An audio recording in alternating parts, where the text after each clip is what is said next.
Hey guys, Rich Table here from the Fitness Society in Berkhamsted, and today I'm going to show you how to do a kettlebell swing, particularly the Russian kettlebell swing or the standard kettlebell swing.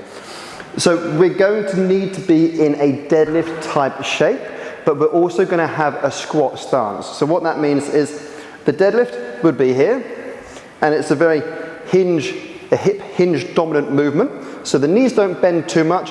All of the movement comes from the pelvis pushing forwards like so, okay? And then your squat stance is about shoulder width, slightly wider, and your feet turned out a few degrees only. So the feet are this width, just so you have room to swing that kettlebell through your legs and up to your head height.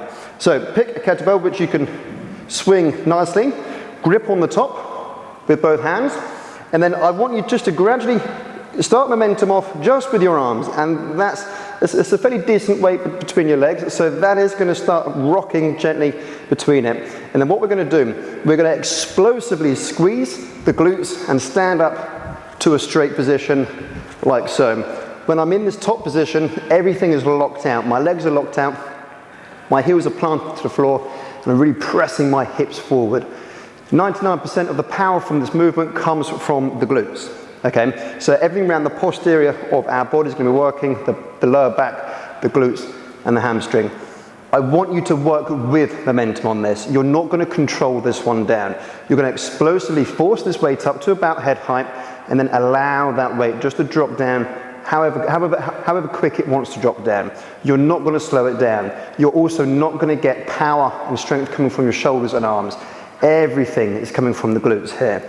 So if I go again, in that squat stance, in a deadlift shape, heels are planted to the floor, gently rock that kettlebell to get it going, and then explosively stand up like so. Again, it's a hinging movement. I'm not bending over excessively with my back. I'm always remaining facing forward with my chest fairly proud. If I go from the side, you will see what I mean. So, like so, chest remains high, heels are planted, all the power is coming from my glutes. I'm not controlling that weight down. I'm just going with the natural weight of the swing. Now, common mistakes for this movement are actually bending down too far. So you can very easily bend right down like so. Something which looks a little bit like that. So you don't ever want to be facing the floor. So when you're doing it wrong, your chest is going to be directly facing the floor. So that's far too low. We want it to be a short, sharp, explosive movement in sort of this range. Another common mistake is, like I said earlier, using the shoulders to control the weight up and down.